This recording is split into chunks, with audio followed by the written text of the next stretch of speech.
Hi, it's Stacy from Families with Grace, and I am here to talk with you today about how to be an organized mom.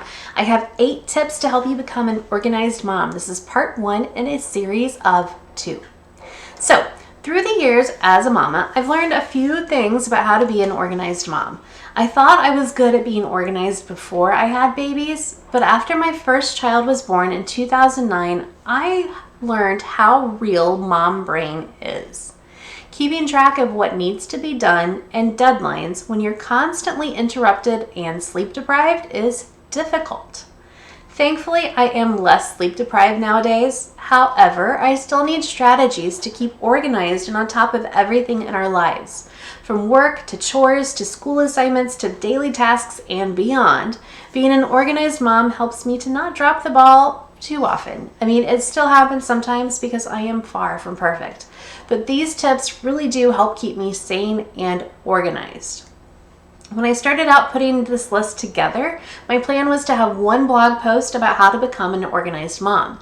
Then once I got rolling, I realized it was too much information for just one post. So make sure to check back. Do not miss the 8 more tips on being a more organized mom that are coming next week. All right, so let's get started. Number 1 is to set labels and alarms on your phone. I have joked with my family that I live my life by alarms, and it's 100% the truth. Right now, for example, I'm working on this post until my next alarm goes off and I stop to pick up my kids from school. Earlier today, I kept myself on track with doing laundry by setting timers for switching from the washer to the dryer and so on and so forth. I use alarms liberally. Interestingly enough, I don't use my phone alarm for waking up in the morning. I prefer an actual alarm clock for that. But I use alarms for everything else. So if we have somewhere to be, I have an alarm set for it. I set the alarm for 5 minutes before I need to leave if I'm getting just myself ready and out the door. If I'm getting everyone out the door, I usually go for about 10 minutes before we need to leave because it just takes more time. Labeling alarms is a great plan as well. I have labeled them as things like leave for the doctor, school pickup, L appointment, and so on. Nothing fancy, but there's never a doubt in my mind what the alarm is for. They keep me organized and from scrambling around, missing things, or being late. Another bonus is setting alarms lets me relax and not stress about checking the time. I don't need to worry that I'll miss picking my kids up from school on time because I have an alarm for that. Number 2, use your phone's calendar for reminders and to-do items. Since I pretty much always have my phone with or near me, just like I do right now, I utilize it to my advantage. You can totally get apps for to-do lists, and that's fine if that works for you, but I like to use my calendar. Everything is then in one place. I do have some things that are reoccurring, like every Wednesday at 6:30 p.m. I have an event pop up to remind me that we need to take out the trash. Daily at 7 p.m. I have an event reminder set to take my medicine. While I use my digital calendar, which is synced with my email account, for actual appointments, I also use a variety of reminders in my calendar. It makes me a more organized mom. For example, as happened recently, if I'm getting ready for bed and remember I need to email my son's teacher about bringing in cupcakes for his upcoming birthday, I just set a reminder on my phone's calendar for the next morning at 9 a.m. when I know I'll be sitting at my desk and can just send that email right off. And then I'm able to not keep worrying about it in fear of forgetting. I can just let it go, which is incredibly nice. I even use calendar items to remind me of more personal things. In the last few months, I've set appointments on my calendar to remind me to pray for a church member in a ministry meeting, to reach out to a friend to check in, and to send a thank you card for a gift. I also create calendar events to help me remember to follow up with people for work and personal reasons.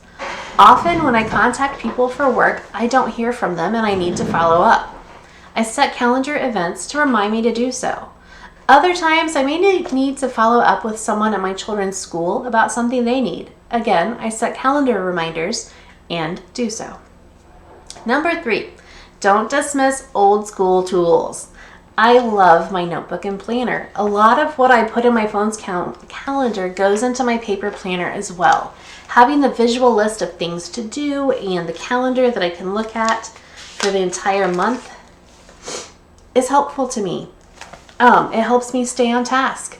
I'm a fan of lists, incredibly much a fan of lists. I use them all the time, and I do mean all the time. But because I can beat myself up for things being left undone on my daily list, I try to plan it by the week and break it down from there. So I actually have a weekly to-do list that I keep. Right now there's not a whole lot on it, but there will be more. I've just gotten it underway for this week. It's a Monday. And so it has like must-do items, it has need to do, things for the weekend, things for the week, and then any additional notes, which is incredibly helpful for me because then I kind of know if I look at I can tell at a glance what I need to do this week and make sure that I know what I need to focus on for the week, which is incredibly helpful. Helps keep me sane.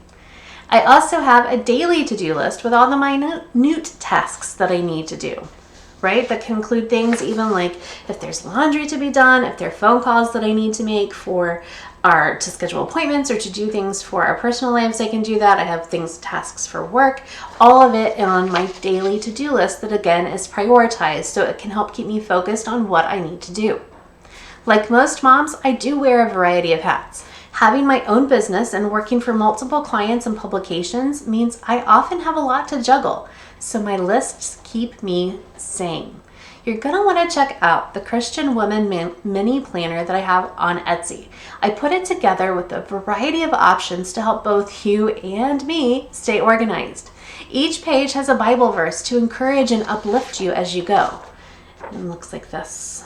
They're very pretty. They've got flowers on them and everything. So honestly, this mini planner has helped me stay organized and focused on my tasks for each day, which is why I put it together so that I can share it with others as well, because it's been incredibly helpful. I can sometimes be working on a task, and then I get in my head and I'm like, oh yeah, I also need to do this, this, and this, and I start to get distracted. So now that I have everything prioritized for the day at a glance, I can just write down the other task that needs to be done and then go back and finish what I was previously working on and just let it go. So it does help me stay focused and on task, and I highly recommend using a list system like this. All right, number 4 is post a family calendar. I keep a calendar on the side of our fridge that lists main activities for our family. It's an easy way for us to get an overview of what's going on. If my kids have activities, doctor's appointments, or meetings, I write them on the fridge calendar. Days out of school, of course, are also marked. Each morning, as I mark an X through the day before, I can easily see what the day has in store. And just so you know, the Christian Woman Mini Planner does include a postable monthly calendar for you that you can use. You can also get just the calendar only. So I like just a normal paper planner for our family, paper planner calendar, I mean. I've seen Pinterest images of giant whiteboards that are color-coded and detailed with all kinds of things. Honestly, I find that overwhelming. If you don't, then go for it and do so. But using a paper calendar that I print out, like from the Christian Woman Mini Planner, or one that's professionally printed, works best for my family. When a new month starts, I fill in the calendar with appointments and such for the month in less than 5 minutes. I can always add to it if something gets scheduled as the month goes on as well. So I highly recommend that too. Number 5, don't put off tasks that don't take long to do. One of my best cleaning tips actually comes in handy in so many areas of my life. My philosophy is that if a task takes less than 2 minutes to do it, then I complete it right away rather than let it stew.